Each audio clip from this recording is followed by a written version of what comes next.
ধস কবলিত এলাকার বাসিন্দাদের পুনর্বাসন নিয়ে উচ্চ পর্যায়ের বৈঠক।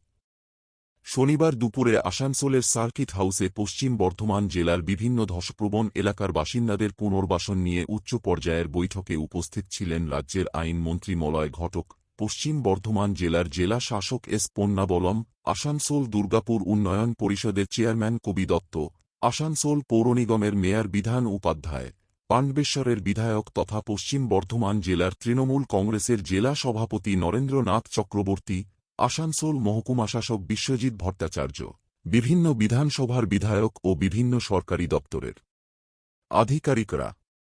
পশ্চিম বর্ধমান জেলার বিভিন্ন এলাকায় দীর্ঘদিন ধরে খনি কর্তৃপক্ষর গাফিলতির কারণে ধসে এলাকাবাসীদের বাড়িঘর ভেঙে গেছে অথবা মাটির ভেতর ঢুকে গেছে, অনেকের প্রাণহানি হয়েছে। এই ব্যাপারে কেন্দ্র সরকারের কাছে এলাকাবাসীদের পুনর্বাসনের দাবি করে আসছেন রাজ্য সরকার।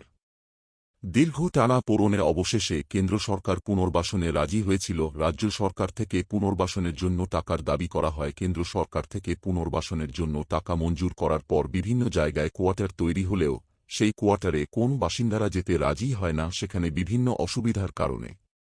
অন্যদিকে বিভিন্ন জায়গায় নতুনভাবে ধস নামাতে আতঙ্কিত হয়ে গেছে এলাকাবাসীরা। আতঙ্কিত এলাকাবাসীদের কথা চিন্তা করে শনিবার পুনর্বাসন দেওয়া নিয়ে উচ্চ পর্যায়ের বৈঠক হয়। বৈঠক শেষে জেলা সভাপতি নরেন্দ্রনাথ চক্রবর্তী জানান, পশ্চিম বর্ধমান জেলায় বিভিন্ন জায়গায় ধস কবলিত জায়গা রয়েছে, সেখানকার বাসিন্দাদের পুনর্বাসনের জন্য কেন্দ্র সরকারের কাছে ৭,০০০ কোটি টাকা দাবি করা হয়। দাবি অনুযায়ী কেন্দ্র সরকার প্রথম দফায় ১২০০ কোটি টাকা এবং পরবর্তীকালে আরও ৩০০ কোটি টাকা পাঠান।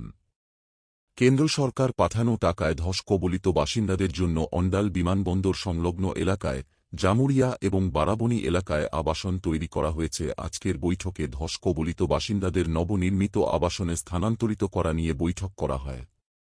বৈঠকে স্থির করা হয় কোন রকমের গণ্ডগোল না করে সুচারুভাবে বাসিন্দাদের আবাসনে স্থানান্তরিত করতে হবে এবং তার পরিকল্পনার জন্য সব বিধায়কদের সাথে আলোচনা করা হয় এবং তাদের নির্দেশ দেওয়া হয় ধস কবলিত এলাকার বাসিন্দাদের সাথে কথা বলে তাদের আবাসনে স্থানান্তরিত করতে হবে।